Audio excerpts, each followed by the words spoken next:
बोले श्री प्राणनाथ प्यारे की जय। श्री सद्गुरु महाराज की जय। कृष्ण गुरु श्री रामचंद्र महाराज जी आपकी सदा सदा ही जय।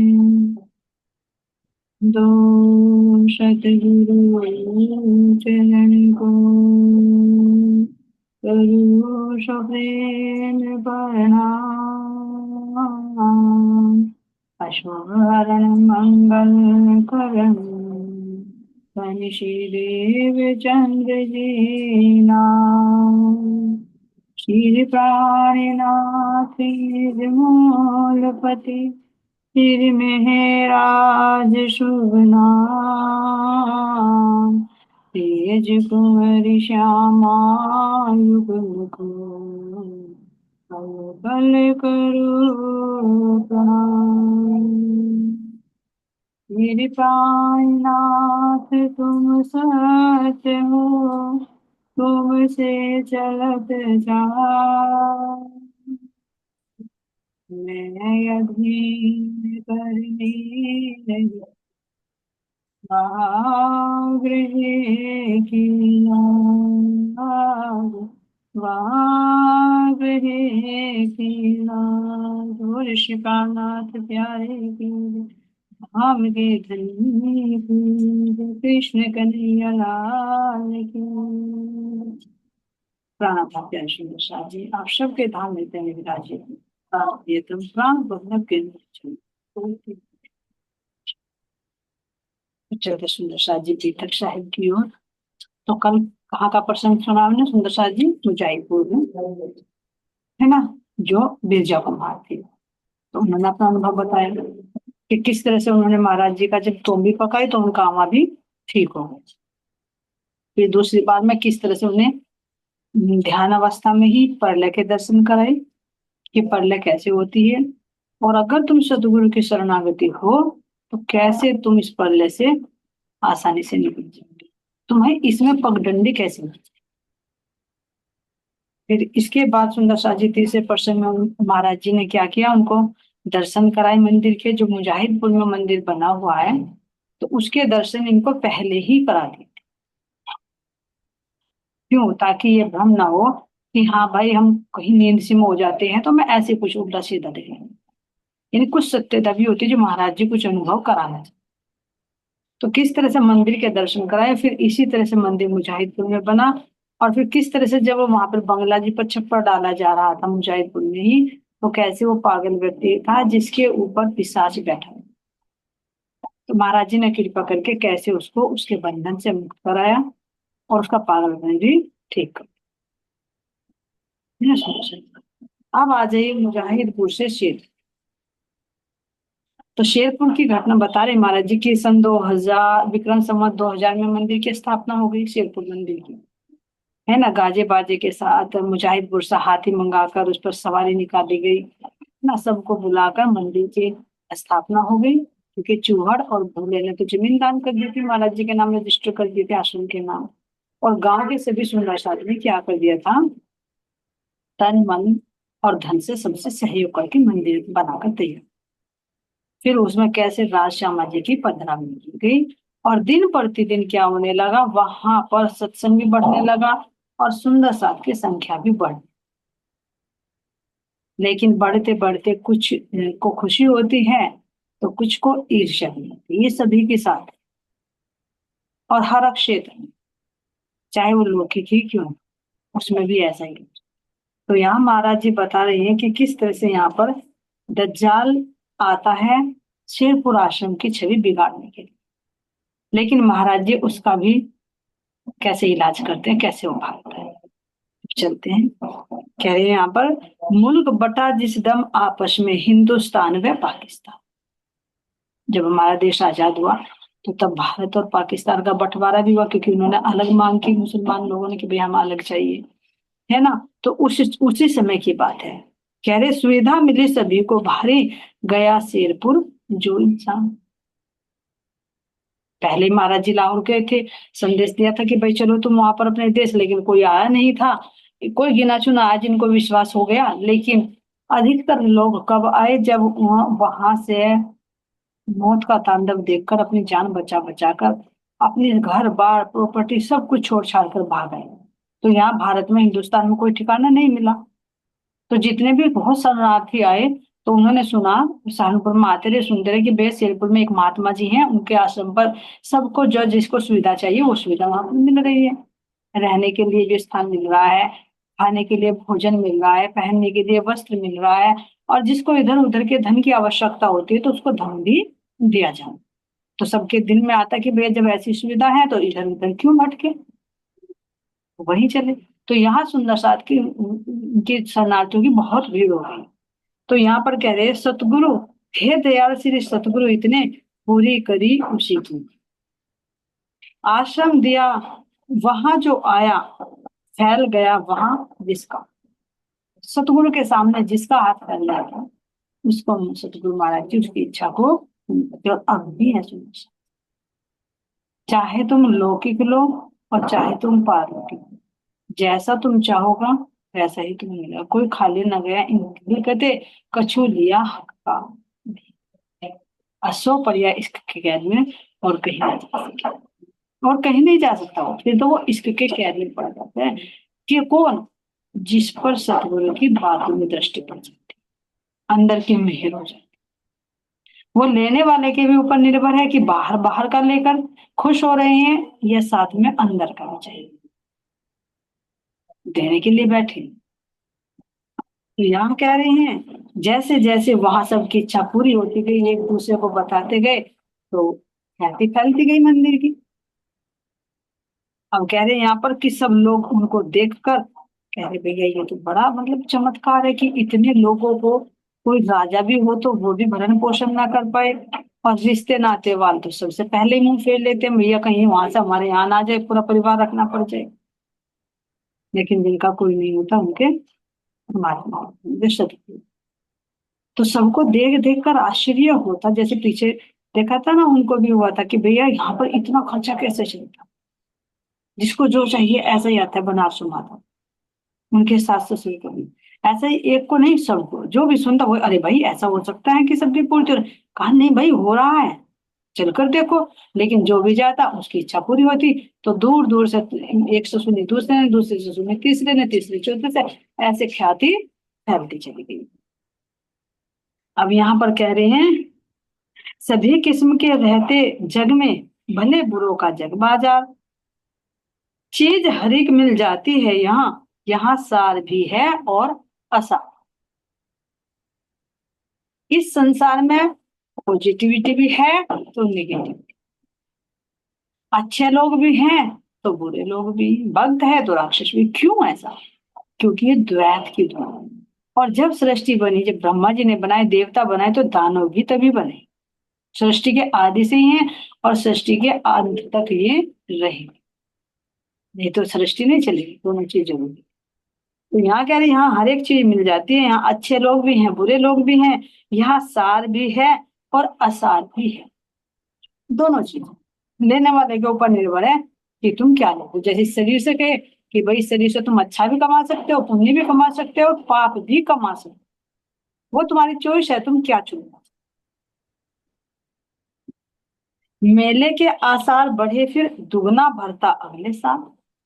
अब जैसे जैसे बढ़ते चले गए लोग, अब मेले का आसार हो गया कि जैसे मेला लग रहा हो, और दुगना भरता अगले साल। जैसे इस साल भंडारा हुआ तो लोगों ने सुना, फिर और आए, एक से दूसरा आया, बहुत काफी ले जाने लगे। अभी भी देखो सुंदर साथ जी, कितने लोग कहे, सब सुंदर साथ तो नहीं हो सकते, लेकिन फिर भी सतगुरु की जो शरण में आ रहा है उसको सुंदर ही कहेंगे।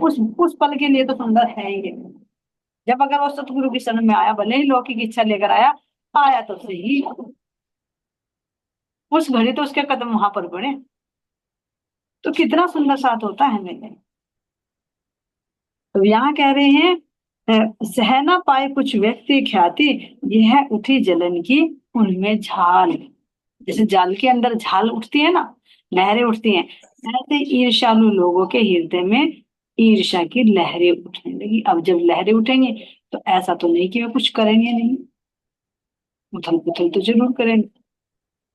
तो अब उन्होंने क्या किया, साजिश रचने लगी कि भैया कैसे ना कैसे हो, इस आश्रम का नाम बदनाम हो। यहाँ तो बहुत लोग आने लगे, बहुत चढ़ावा चढ़ने लगा, और इनकी तो ख्याति बढ़ती ही जा रही है। क्योंकि पहले भी देखो बारू ने और औरों ने कितना मनसागिर था, वो कितने उन्होंने विरोध किया कि कैसे करे, कैसे ना कैसे करके यहाँ से इसकी ईंट उखड़वाई दे आश्रम की। अब ख्याति ज्यादा बढ़ गई तो और ज्यादा दुश्मन हो गई।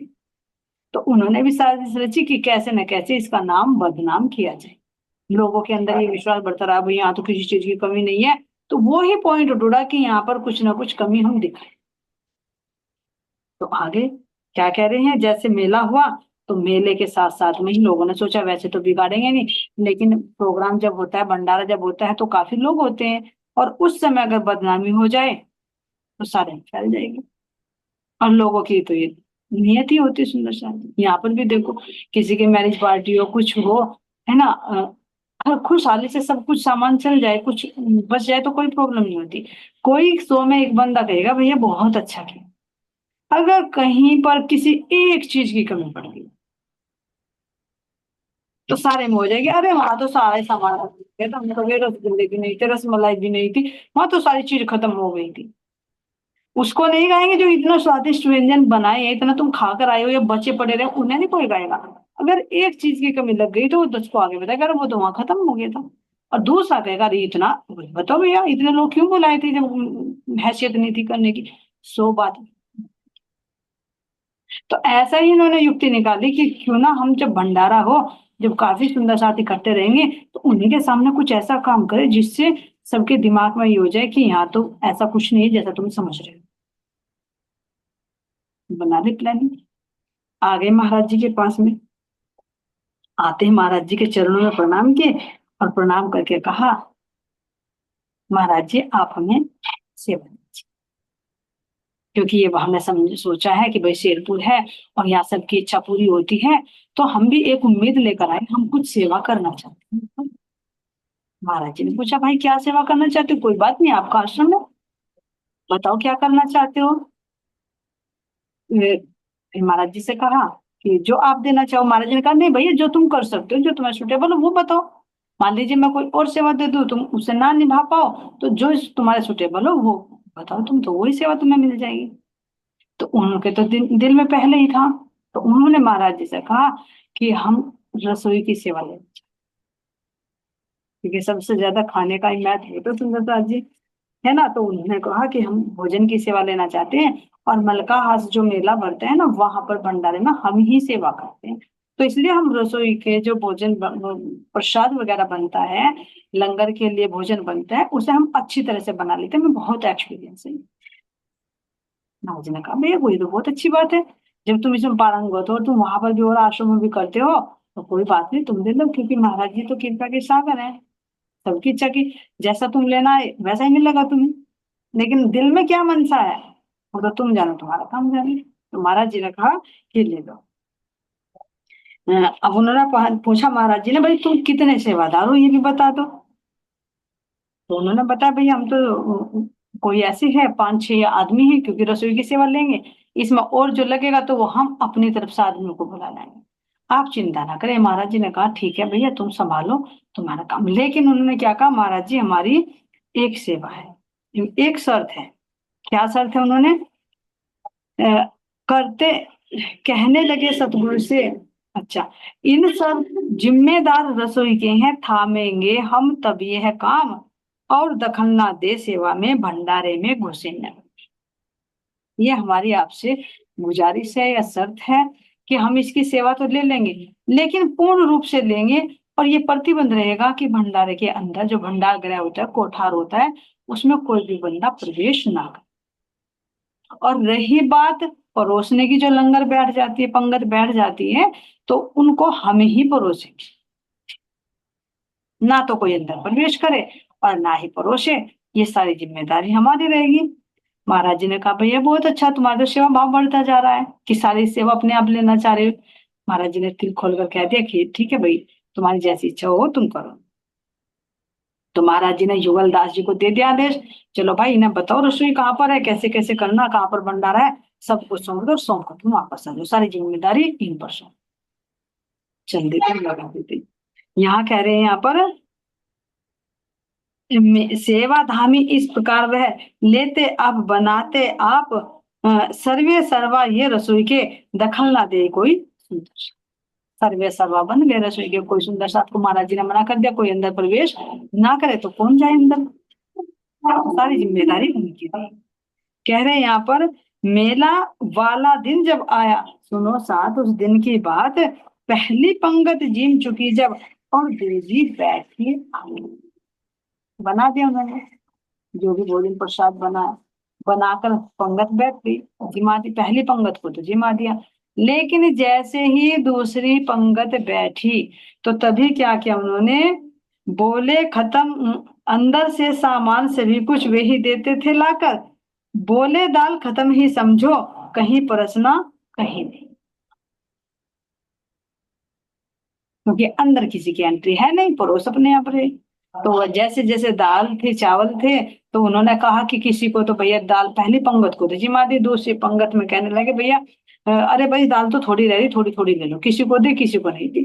अब वे कहने लगे भैया चावल खाए तो खाए कैसे जब दाल नहीं है, तो अंदर से शक्कर ला ला कर वो देने लगे, भाई शक्कर से खाओ, दाल खत्म हो गई। ठीक है कोई बात नहीं, अब जब किसी को मिले किसी को ना मिले, पता तो नेकी नो को सर बदी सो को, एक दूसरे से कहने लगे भाई ऐसा तो आश्रम में हुआ नहीं, आज पंगत में दाल खत्म हो गई। चलते चलते बात चलती चली गई, लेकिन जैसे ही तीसरी पंगत बैठी तो उन्हें तो दाल दी ही नहीं, दे शक्कर पर शक्कर, दे चावल और दे शक्कर, दे चावल दे शक्कर। बात पूरे में फैल गई, भैया ऐसे कैसे हुआ, जब यहाँ सारे इतने लोग हैं, जिन लोगों की आज तक कमी नहीं लगी, आज क्या कारण है जो दाल खत्म हो गई, कभी ऐसा हुआ तो नहीं सतगुरु के बंदर। अब जब सुंदर साथ में बात फैली तो फैलते फैलते जुगलदास जी तक भी पहुंची, उनके बेटे सोमदत्त तक भी पहुंची। अब पहुंच कर वे तो सीधे महाराज जी के पास, महाराज जी आपने वे कैसे रसोइया छोड़ रखे हैं, कैसे कितना चीज बनवाई थी। सुंदर साथ उठ उठ के शक्कर से खा खा के जा रहे हैं, कि महाराज जी कह रहे कि भाई दाल तो 3 टोकने बनी थी, दाल गई तो गई कहाँ। कह रहे महाराज जी सब सुंदर साथ तो ये कह रहे कि वो तो दाल तो खत्म हो गई, बस चावल और शक्कर, चावल और शक्कर सबके थालियों में यही चल रहे हैं। महाराज जी ने कोई बात नहीं, उन्होंने सोचा कह पहले कि बुद्धिराज को कहा कि ऐसा कर तू चुपचाप छुपके से जा और उसमें देख कर आ, भाई क्या गड़बड़ है, इतनी दाल बनी थे तो सुंदर साथ अभी जिमे भी नहीं, दूसरी पंगत में इन्होंने हल्ला मचा दिया। अब जुगलदार बुद्धिदार वो सॉरी जो ओम दत्त जी थे वे अंदर गए।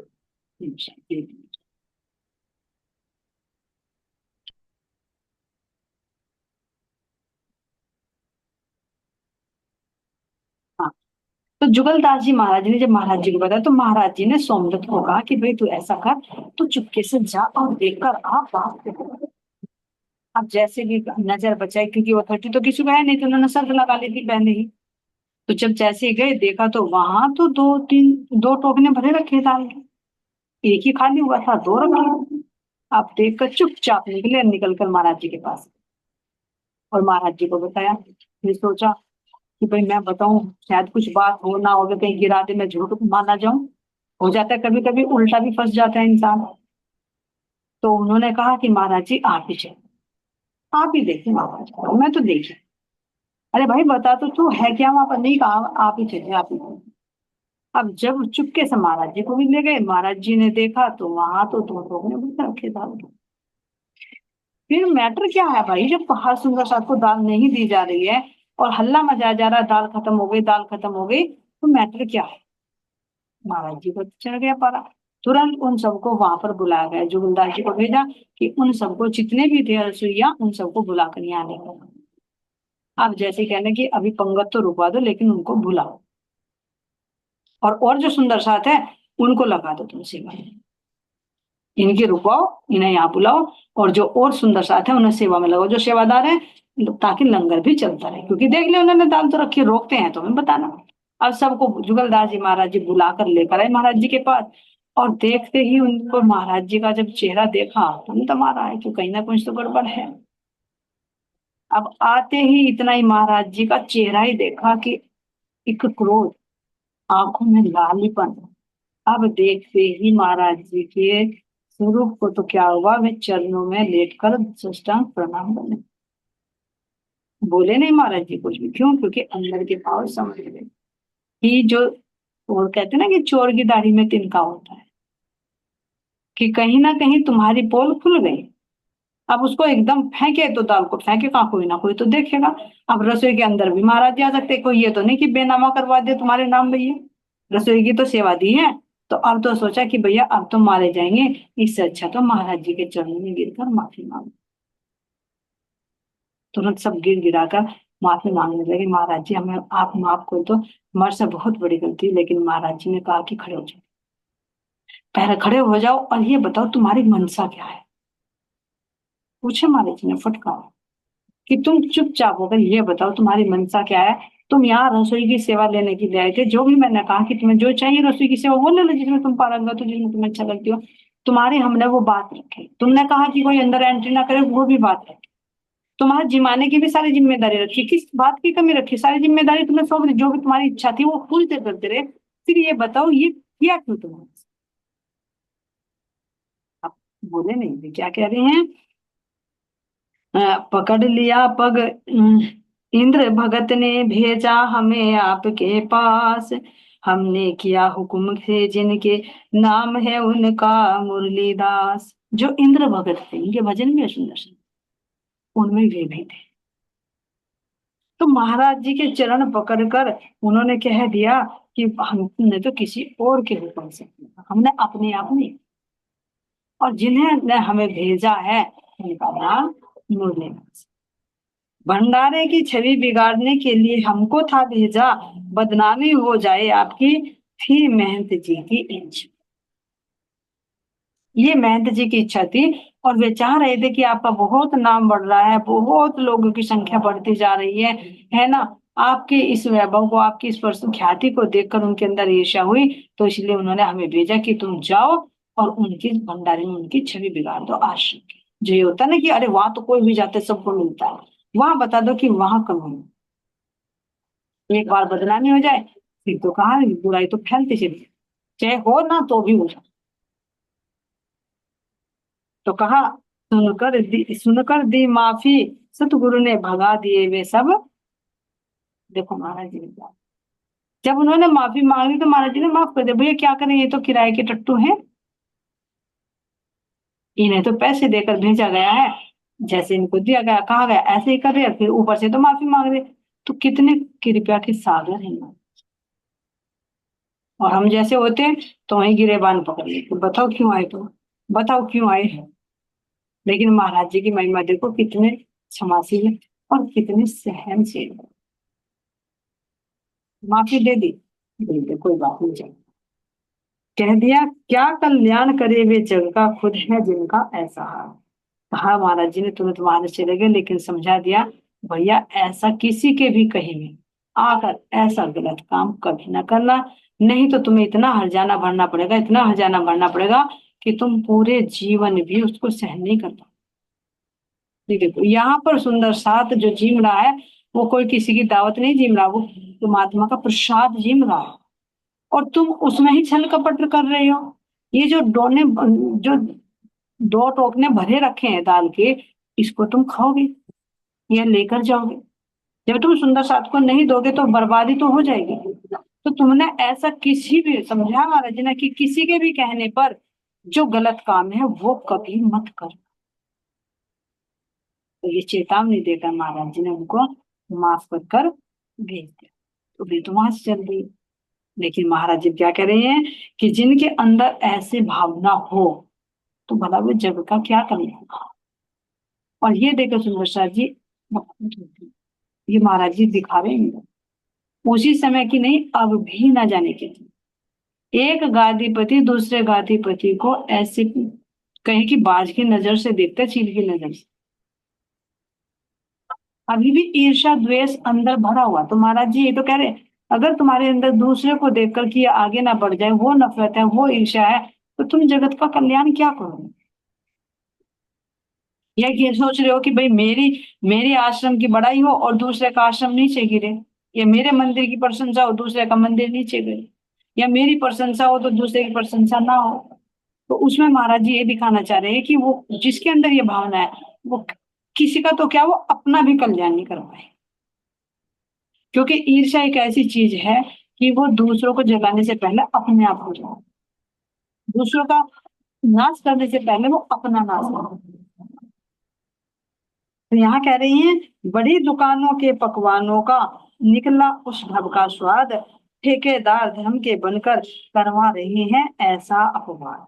कि बड़ी बड़ी दुकान लेकिन पकवान, इसी तरह से महाराज जी दिखा रहे हैं कि भले ही कोई कैसे भी वेश में हो, कोई कैसे भी ऊंचे पद पर हो, देखना सुनिए, जिसको देख कर हम जैसे बहुत जल्दी भावुक हो जाते, नहीं वहां के एक अधिपति हैं, वहां के महंत है ना, और भैया सब चरण छूते हैं, इतने का चढ़ावा चढ़ते हैं, इतने हैं।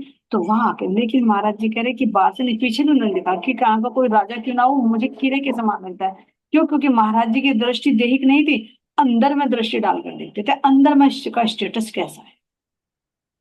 तो बाहर से ठीक है सम्मान करो, लेकिन अंधे होकर नहीं, अंदर से भी देखे कि अंदर से क्या।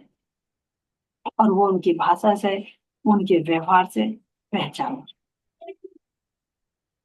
उनकी नजर कहाँ पर।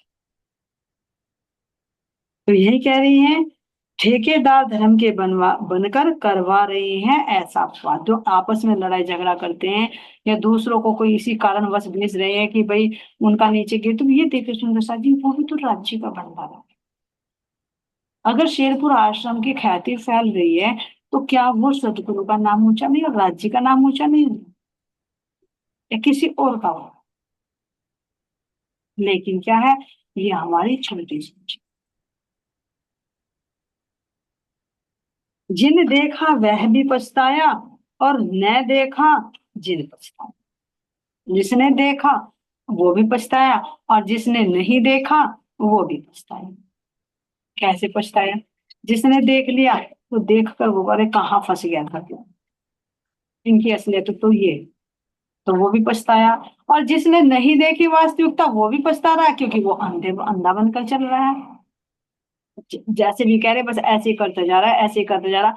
यही विचार नहीं है, जितना विवेक दिया कि वाणी के अकॉर्डिंग हम देखे, वो कि वाणी क्या कह रही, वाणी को ना समझे, और कोई कह रहा कि ऐसे नहीं ऐसे, तो ऐसे ही है भाई, उसको बेदाशाली तो खा ले। सुंदर साथ संभल कर रहना, हाल यहाँ ऐसा पाया है, यहाँ पर ऐसा। तो इसीलिए कह रहे सुंदर साथ संभल कर रहना, यहाँ हाल ऐसा, सब आस्तीन का सांप बनकर रह, ना जाने कब डंक मार। कल्याणों की किसे फिक्र है मालों पर यहाँ नहीं। देखिए ये रियलिटी है, कड़वा है लेकिन सब, नाम दे देते हैं, तारतम मंत्र दे देते हैं, और फिर उसके बाद उनकी खोज खबर भी नहीं लेते कि भैया क्या तुमने समझा, क्या याद हुआ, तुमने अपने धाम को समझा, वैराट को समझा, अपनी आत्म को देखा, वाणी को पढ़ा है, कुछ नहीं पूछते। अगर कभी मौका भी पड़ जाए चले जाए तो अरे भाई मंदिर में वहां पर आश्रम में वो काम होना है, इतनी सेवा आनी है। अरे भाई तुमने नाम दिया है तो क्या पैसे लेने के लिए भी आए क्या? उनके कल्याण के लिए तो मुझे सही पूछे तो मुझे कभी कभी तो ऐसा होता है, जैसे एक होती है ना कि एक स्त्री बिना अनमैरिड हो और उसके बच्चा हो जाए और बस वो फेंक दे ऐसे लावारिस, उसकी कोई परमिशन, ऐसे ही तारतम देते हैं और ऐसे छोड़ देते हैं, उनकी खोज खबर कुछ नहीं लेते। भैया तुमने उनको तारतम दिया, उससे जोड़ा है, तो कम से कम खोज खबर तो ले लो उनकी। तो यहाँ कह रहे महाराज जी अब क्लियर नजर आता है, पैसे पर सबकी नजर होती है, लेकिन किसी की नजर, किसी बिरले की तो है, ऐसे नहीं कि सभी बराबर है। कोई बिरला तो है जो देख रहा है कि मेरे सुंदर साथ किधर को जा रहे हैं, मेरे सुंदर साथ के पास क्या है, और कैसे उनकी जागृति होनी है, कैसे उसके लिए प्रयत्न करना चाहिए, कर रहे हैं ऐसे सुंदर साथ।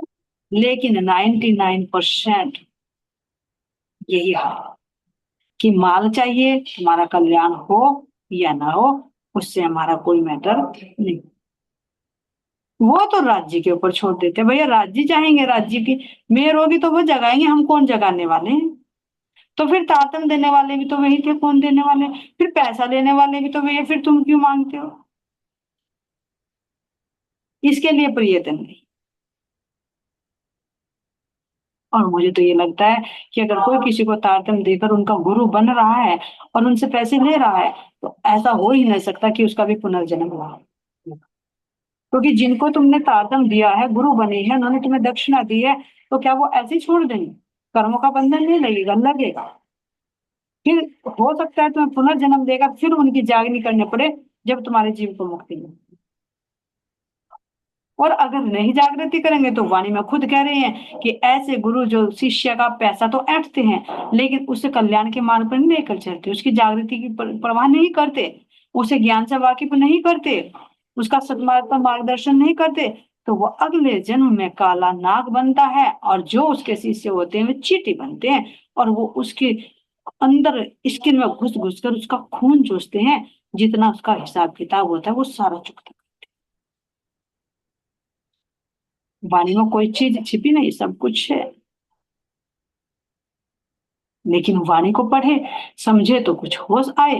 लेकिन क्या करते हैं, वाणी को ही कहते, तेरे वाणी क्या पढ़ोगे, हम बैठे ना गुरु तुम्हारे, हमारे से पूछो, तुम्हारी समझ में कहाँ आएगा वाणी? कहाँ तुम्हें महात्मा बनना, महंत बनना है क्या कहीं?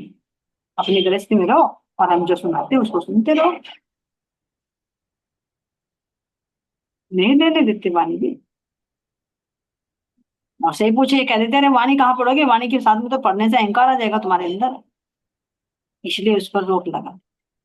तो फिर अगर क्यों इसके भी पीछे रीजन है, पता है ना। वाणी को पढ़ेंगे तो इनके अंदर जागृति आएंगी, जागृति आएंगी तो तुम्हारी वैल्यू खत्म, तुम्हारे पर चढ़ावा खत्म, तुम्हारे चरणों में पड़ना बंद। तो इसलिए ये खेल है। तो यही कह रही है कि कल्याणों की किसे फिक्र है, मानव पर है यहाँ नहीं। डूबो सात कहीं गड्ढे में, यहाँ किसी को क्या परवाह। कहीं भी सात गड्ढे में डूबे, किसी को कोई परवाह नहीं है। बस परवाह है तो एक तो बड़प्पन की, कि भाई मेरे इतने शिष्य हो गए और मैं इतनों का गुरु बना। और दूसरी, उन शिष्यों की जेब पर, कि कितना चढ़ावा आता है, फिर मैं भी एक मंदिर बना लूं, मेरे शिष्य हो गए, मेरा भी मंदिर बन जाए, लोग बाग मेरी भी झांकी निकाले, मेरा भी जयकारा लगाए, और फिर सुंदर साथ हो जाए। उन्हीं का पैसा, उन्हीं की मेहनत और काम होता है सुंदर शादी। इसमें भी होता है, आश्रमों में भी होता है। तुम 2100 या 3100 रुपए दो या 1100 रुपए दो, पारायण रखवाओ और आकर खुद पढ़ो भी। तुम नहीं पढ़ोगे, कोई और सुंदर साथ सेवा कर जाएगा। तो ये महाराज जी हमारे ऊपर रोशनी डाले कि आंख खोलो और देखो। बाहर के भी पढ़ने से तभी लाभ होगा, जब हम उसके अंदर के समझे। चौपाइयां पढ़ रहे हैं, लेकिन उनका भाव भी समझे, कि महाराज जी, राज्य महाराज जी में क्या कह रहे हैं, क्योंकि ये राज्य की वाणी है, किसी और की नहीं। तो ऐसे सुंदर साथ जी, चाहे आश्रमों की बात हो, या चाहे मंदिरों की बात हो, चाहे घर में, चाहे आपसे सुंदर साथ की बात हो, सबके अंदर यही ईर्ष्या की आग लगी हुई। दावानल बले कई भांत, तेनी केतली कहूं विख्यात। चाहे साधु हो, चाहे संत हो, सबके अंदर ये ईर्ष्या की ज्वाला धधक रही है। और जब तक यह धधकती रहेगी, तब तक कल्याण का कोई मार्ग नजर नहीं। तो इस तरह से सुंदर सा जीव चाहा तो कि यहाँ की छवि बिगड़ जाए, लेकिन जाको राखे साइया, मार सके ना कोई। जो जहां पर धाम धनी की नजर है, सतगुरु की नजर है, भला उस जगह को कोई बिगाड़ सकता है? खुल गई पोल। जैसे वे छल कर रहे थे, छल को छल से जीत दिया। महाराज जी ने आदेश दे दिया कि चुपके से जाओ भाई, देख कर आओ मैटर क्या है। देखा तो पोल खुल गई। तो ऐसे सुंदर साहब जी, जितना भी कोई गलत कदम उठाएगा, वो अपने ही मुंह की खाकर वापस लौट जाएगा। और क्या होगा बाद में, केवल अपमानित होगा, और इसके अलावा उसे कुछ हासिल होने वाला।